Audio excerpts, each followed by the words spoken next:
guys, this is Nikki Sims coming in. Basically, I'm one of the new hosts for the women's section for Project Bodybuilding, and I'm gonna go over all of the viewer questions that you guys asked.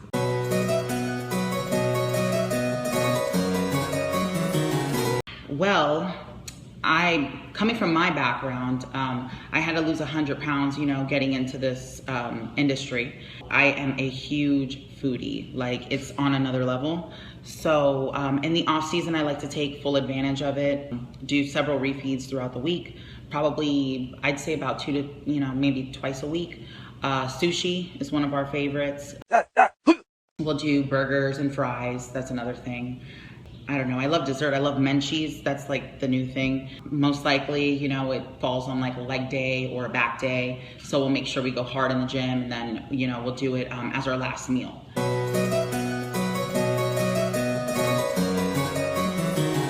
I love Dana Lynn Bailey, I'm a huge fan. I'm also a huge fan of Juliana Malaparte. She's actually one of my ultimate favorites. In women's physique, I love her structure, the balance that she brings, as well as her conditioning. But the thing is, she has these crazy round muscle bellies, and that's exactly what I like for women's physique. I love, she can bring like that, feminine beauty factor to our sport. But, Dana Lynn Bailey's gorgeous too, so I guess either one, works for me. As far as structure, I think that that's one of the biggest components of women's physique, and so that's something that I strive for myself, to make sure that I can bring the best conditioning as well as using the structure that I do have.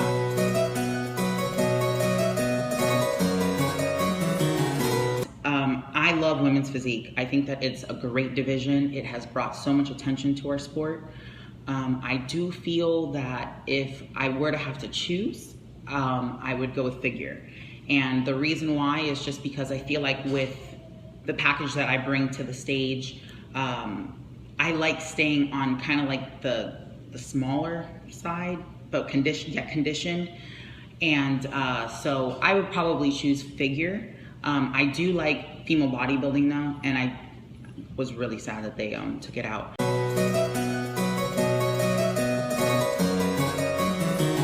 When I first started, I started in bikini, and it took me 4 years to, go from almost 250 pounds to bikini. So I didn't have, an athletic background by any means. I was always overweight my entire life. I was bullied. So transitioning from that into bikini, I did have a lot of negativity getting closer to my show.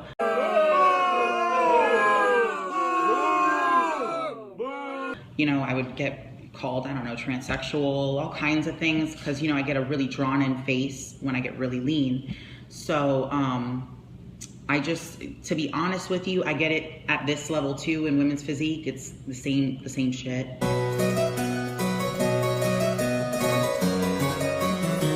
So when we lived in Fort Myers, me and AJ, whenever we used to train, there was this guy, and he would come into the gym and he would literally stand, because it was 2 levels, and he would stand at the top of the stairs and he would always ask me questions. That's a nice muscly throwing on you got. Like, he knew like every female bodybuilder's name from like the 80s and shit, and he was like absolutely psycho. And he would follow me to cardio and stand there and talk to me and tell me stories about how he used to drive them around and pay for their stuff, and they would give him, their suits, and he would pay for it, all kinds of weird shit. One time I was doing cardio and he followed me to my car, and I seriously thought something bad was gonna happen. Luckily, I literally ran into my car and took off, but that was one of the craziest things I've ever been through. This is Jay Cutler. Are you ready to go somewhere that you've never been before? No, he didn't have any posters or anything, but he really looked up to Jay a lot. So he even had the same exact type of dog as Jay. So every single thing that Jay did, AJ kind of just followed along with it. And he used to pick him up when he was like 16, and they would go to the gym every day. So, he was always wearing, he would wear like 4 t-shirts to go to the gym just to look as big as him, or try to. So that's how he was. And Jay actually still makes fun of AJ till this day, because, you know, he used to kill his knees and his elbows trying to keep up with him, you know, with the training or whatever.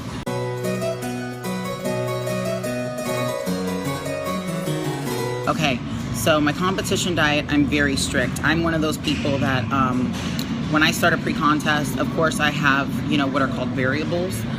They're things that I pull out of my diet, especially like in the off season, like ketchup and different condiments and stuff like that. And the refeeds, of course, those go. But when I do get closer to a show, I do cut out everything that's artificial. So that's including gum, diet sodas, Crystal Light, none of that stuff. Even, you know, I'll get my aminos from like TrueNutrition.com, because AJ's sponsored by them. So we usually go through Dante and get it. But everything's like unflavored. And then even my meats and everything like that, I just put salt and pepper. I'm very plain. I don't really, you know, make it interesting. I do prefer to stay within, you know, 15 to 20 pounds in the off season. Of course, this off season, like, I ate my life away, so I was probably 25 pounds over. So I literally just started my diet for the fall. So I like to start kind of slow and ease my way into it, so that I don't have to like do any type of crazy shit during, you know, pre-contest season. So that's how I do that. I just want to let you guys know, if you have any other questions, feel free to post on the Q&A, and I'll get those questions up right away. We've just had a huge transition with the move and stuff like that, so we've been kind of busy. But I look forward to hearing back from everybody and getting some feedback and seeing what else we can talk about. All right, signing off.